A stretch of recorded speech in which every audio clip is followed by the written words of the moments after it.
Our objective now is to go from scientific notation to regular. And as of this moment, that is a fairly close approximation of the federal deficit. That's how much money the U.S. government owes to, quote, other people. Be it taxpayers, be it the Chinese, be it other investors, whatever. Yeah. Doesn't the government have to don't they give different amounts of money to different people? Yeah. Then how do you find the whole calculation? That's a question for your economics teacher. Where this deficit came from, that you can ask in social studies and in civics and in economics. In math class, we're just going to take that scientific notation number, which is one they like to use because it's easy to write, 1.4 times 10 to the 14th power, and turn it into a real number we can look at and identify. Because if I were to ask you how much money that is, right now you probably look at it and go, I don't know. But if I write it out, you will. So I'm going to write down the number again. So I write down 1498. And I'm going to very lightly put a little dot to represent where I start. And then I'm going to count out 14 decimal places. Now, it's a positive exponent, right? So that means my decimal point moves to the right.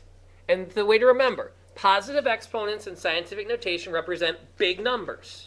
So I want this number to be big. If it had been negative, I go to the left and make a small number.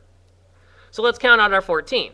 1, 2, 3, 4, 5, 6, 7, 8, 9, 10, 11, 12, 13, 14. There's where my decimal point ends. And now I fill in my zeros. So there are my zeros.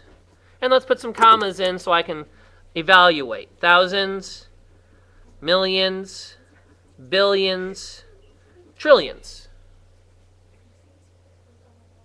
Wait a minute. Hold on, let me double check my facts.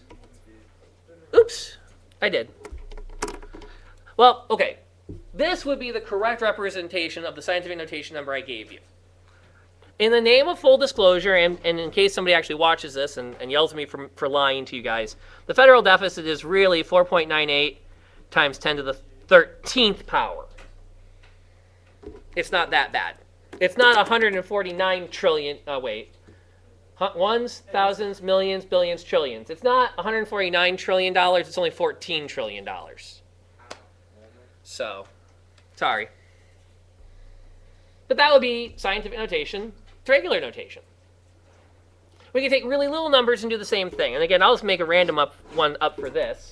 Let's say I talk about 6.3 times 10. Let's keep a simple one, not one that's not so insane.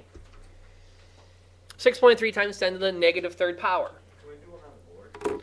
If we have some time, yeah. So I'm going to write out my 6.3. I'll make a very light dot where the decimal started. And then I count out 3 place values. 1, 2, 3. Make a solid dot to be the end. And then fill in my zeros.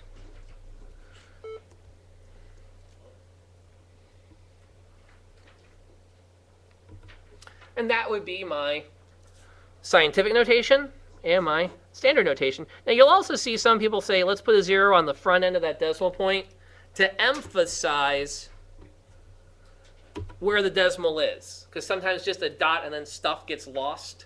I could go either way, I don't care. But you always want to make sure you talk to whoever you're grading your work knows which is which. And make sure the dots are obvious so you can track it from there.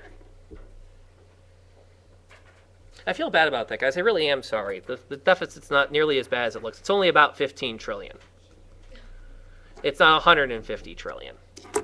Well, that's an order of magnitude. 100 trillion is a lot more than 10 trillion.